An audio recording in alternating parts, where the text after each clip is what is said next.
Well, hello there, and thank you so much for joining me today. I'm Linda V. Taylor, and this is Best of Both Worlds. This is the project that we're going to be working on today, so stay tuned.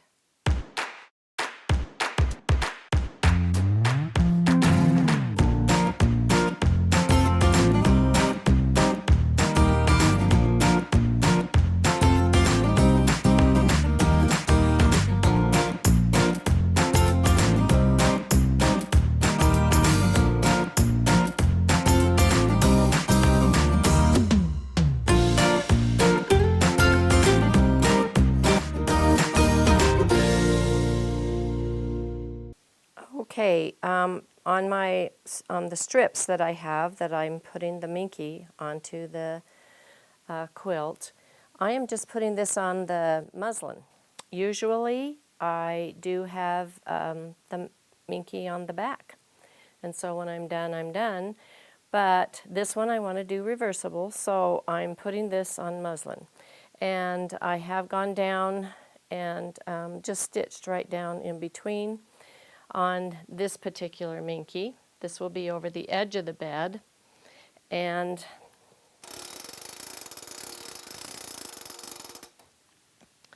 I'll roll it up so you can see some of the fabrics that I've chosen.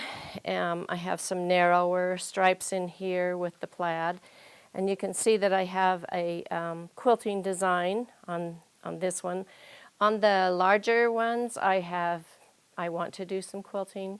I think on these smaller strips I'm not going to do anything. I think they're fine. I'm wondering about the plaid, but I can always go back and do that quilting before I put it together.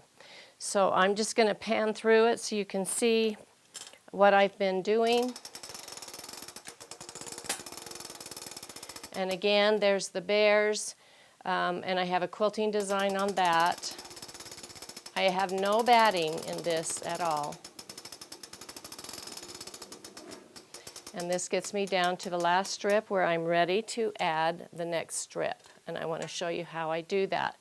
Now when I cut this, oftentimes I will have the stripes going across the bed. And here's a picture of that.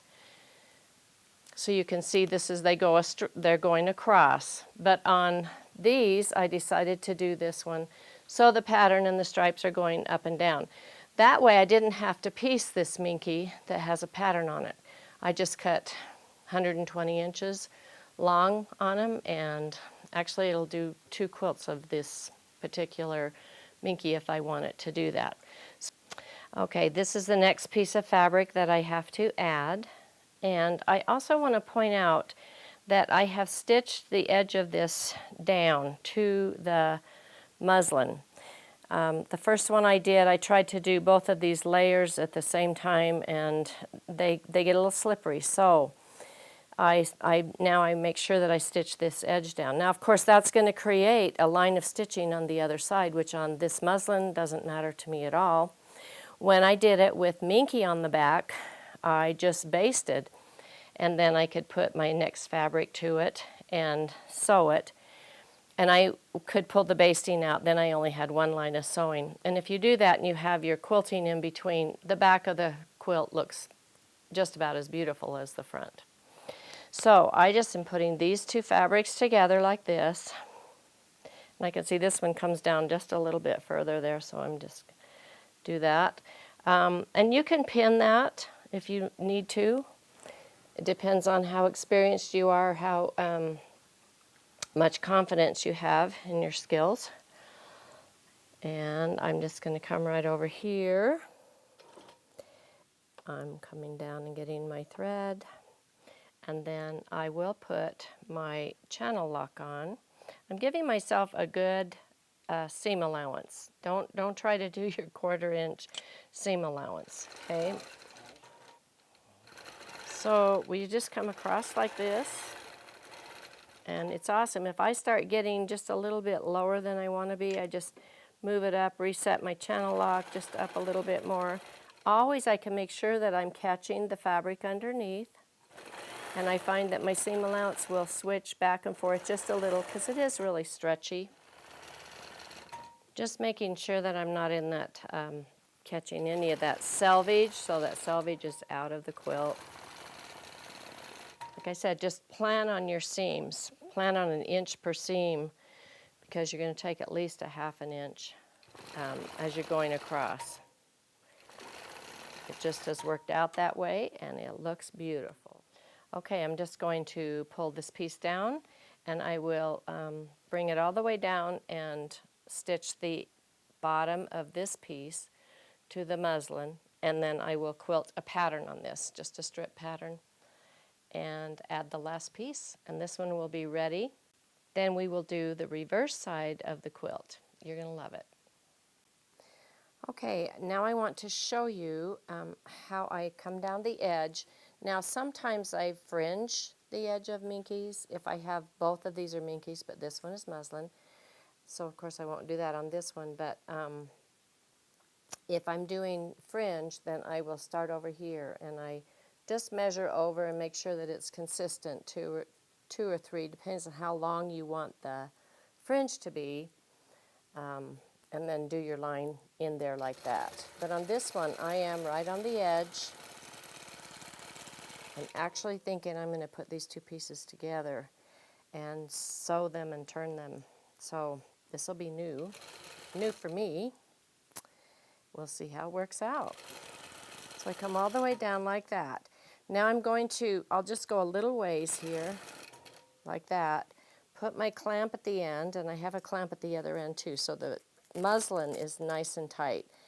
And of course on a Minky, you're not going to pull it as tight as you can on the muslin. But what I want to do is, as I come across, I'm going to pull this Minky down, so a reasonable amount of pull, just to make sure that it's all smooth. And I'll go all the way across doing this. You could also pin it every so often and keep that pull in it if you want to. I'm not used to working with as many pins anymore, but that doesn't make any difference if you want to use pins at all.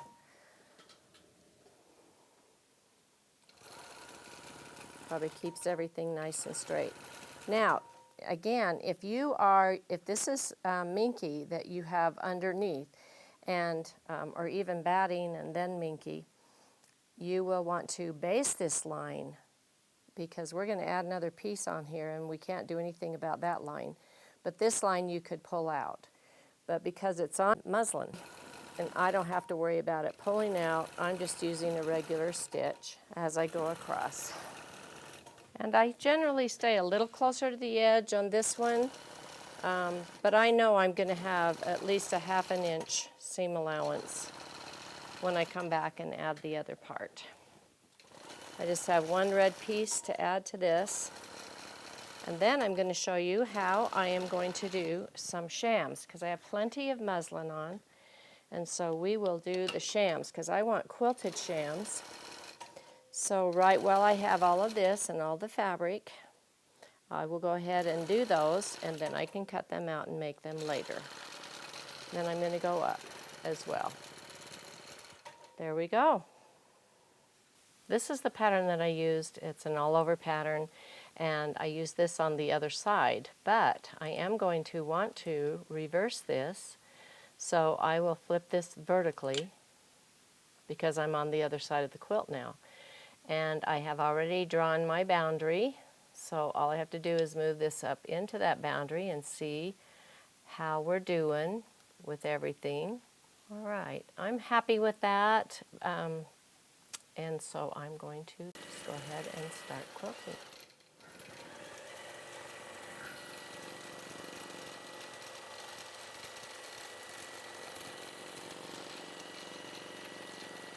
Holding onto the edge there until I got that quilted, then I can put my clamp, move my clamp back over. And you could do freehand here, really easy. This would be a good time to practice your freehand. Okay, on the shams, I have put a red piece of Minky down, and I have batting in this one. right onto the muslin. And the cool parts, you can write on muslin. You can do all your notes on there if you want to. But on the shams, I decided I wanted to have a 3-inch flange. So I just basted it along the edge there so I'll know exactly where to sew when I put right sides together. Now I have to do the other side of the sham, and I decided to do that on the machine. But first I want to show you how I built the pattern and what patterns I used. So here are my 2 shams, and on this sham I can show you what I did, because each of these patterns is a different pattern. You see? That one is a pattern. These are 2246. They're Linda Taylor patterns. They have the little trees and deers. And then this one is a separate pattern. And then each of these are separate as well. So I just put my frame in there, which was already built, and then I made the center part to be, you know, the right size, and got it in there just exactly the way I wanted. Then I wanted something on the ends, and I thought that would be pretty from either side of the bed. You'd be able to see these with the buck and the doe. So, and then I just did, I combined all those patterns and put rubber stamp. So that came down here, and then I can get rid of that. Then I highlighted it and put flip vertically. No, yes, horizontally, sorry. There we go. And so that is what I'm using for the other sham. So I have my deer facing the other way. And then combine those patterns with that rubber stamp. You don't have to worry, it sews them all together. And it just sewed them so beautifully. You can see that. You just start and it sews them. So now what do we do with the rest of it? What I really like about this sham is using this thicker batting. I used a thick poly batting, so I get some poofiness, and you can really see, you know, where the trees are and the little deer, and I just can't wait to see this on the bed. Okay, so I know this is the 3-inch flange, and so there's the line that I will be folding this whole thing down on, and that's where I'm going to sew my next piece, because this is going to be striped on the other side. So we'll just bring that over. Once I get exactly where I want to be, I can just put on my channel lock. And the spoon foot makes it really easy. I'm just going to make sure this is straight with my channel lock, I'll just make sure that this is even with that side of the spoon foot. And we'll just go along like that. Look at that. And if it curls after I've sewed it, that doesn't make any difference. So I'm not worried about that at all. Okay, let's get this right here.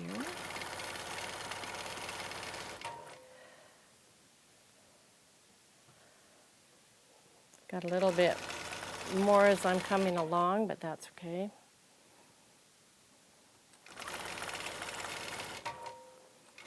And right off the edge. There we go. And then we'll add our next piece. But first, I'm going to stitch the bottom of this one, and I can actually quilt this. Now I'm sewing just the very edge of this plaid, buffalo plaid here.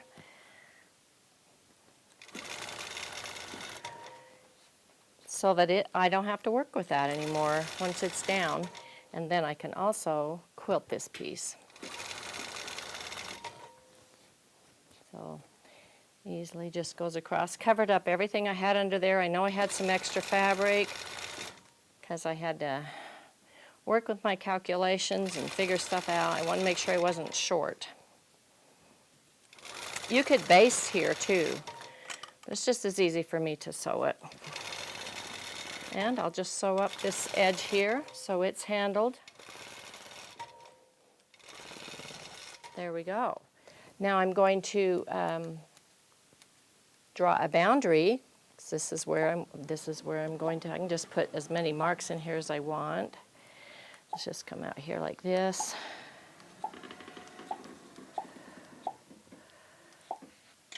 There, let's go to the computer now and I'll show you the pattern I chose.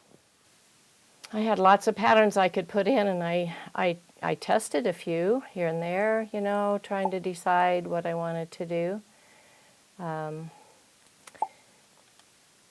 then I saw this one and I really liked it. So I did just a rubber stamp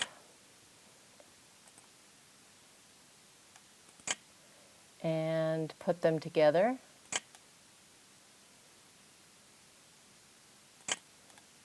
And I think 3 is good, so I can get rid of that. And so I'm going to highlight those. I am going to combine the patterns, and then I am going to stretch that out so it goes the entire distance across. And I know this is a little further down here, but I also know that I'm going to be putting fabric up there, so I don't want that to be right on that line. So there we go. So let's just go ahead and quilt that now.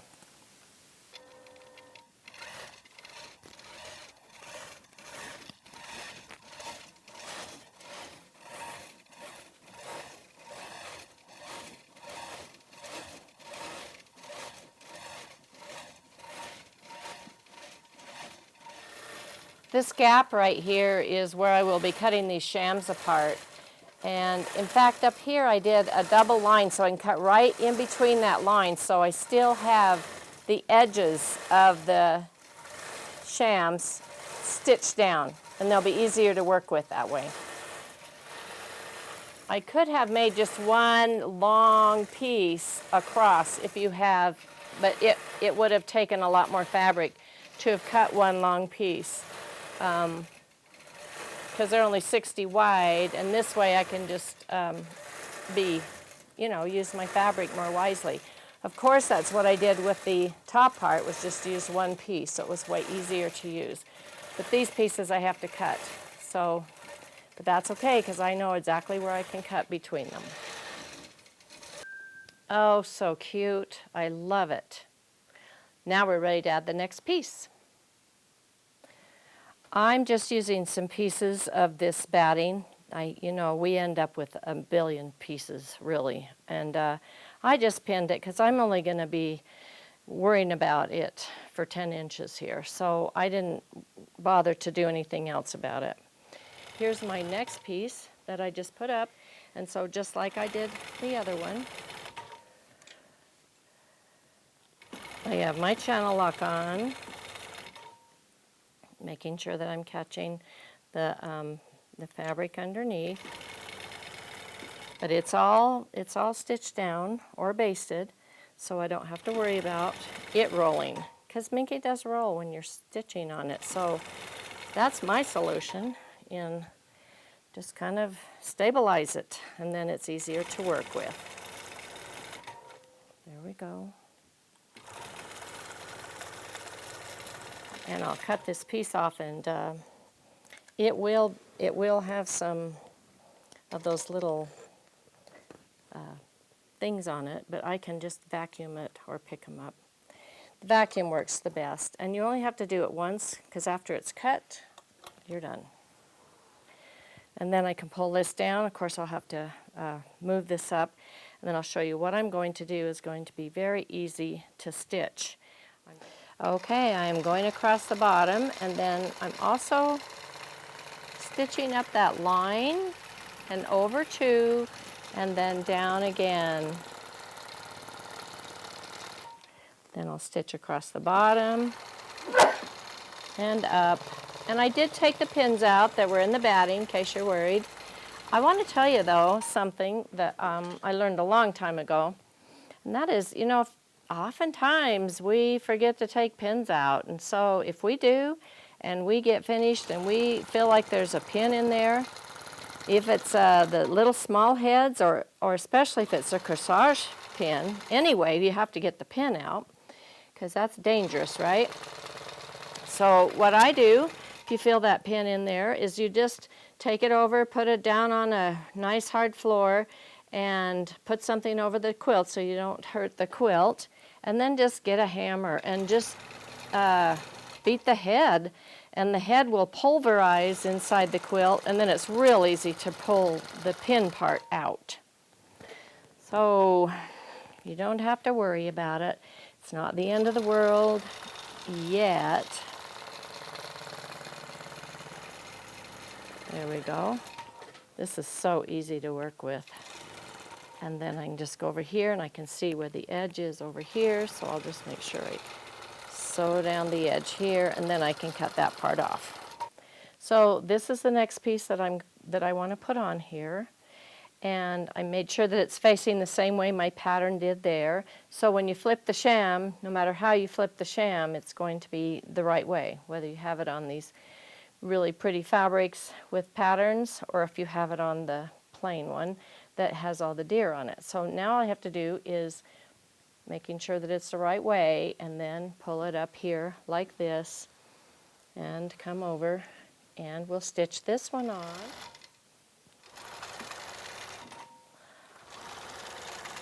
And I can see where that line is, and even if it's a little bit more than that line, that's okay.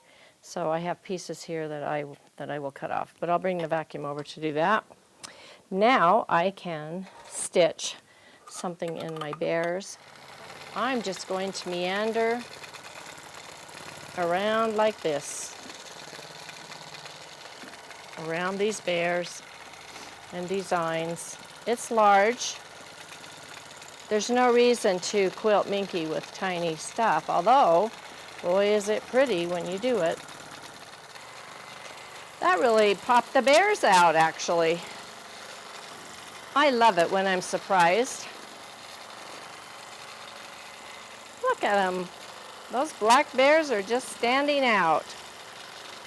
Good job, guys. There we go.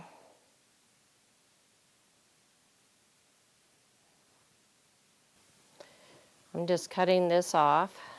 There we go. And I'll shake this part in the garbage right now because I don't have my vacuum right now. And I'm not worried about the other stuff here.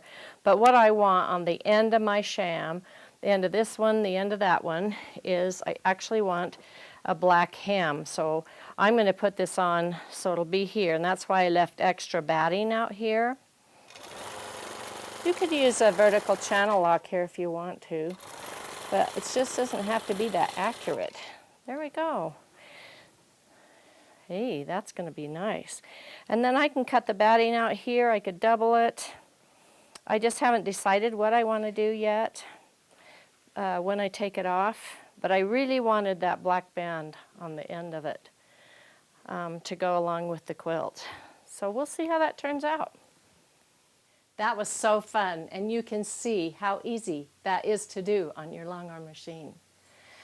I have one side done, and I have the shams. All I have to do is sew the side of them and the end, and they're ready to go on my bed. But next week, I will be completing the other side and the shams, and I will be doing them differently than I did today. So make sure you join me again, and thanks so much for watching. See you next time.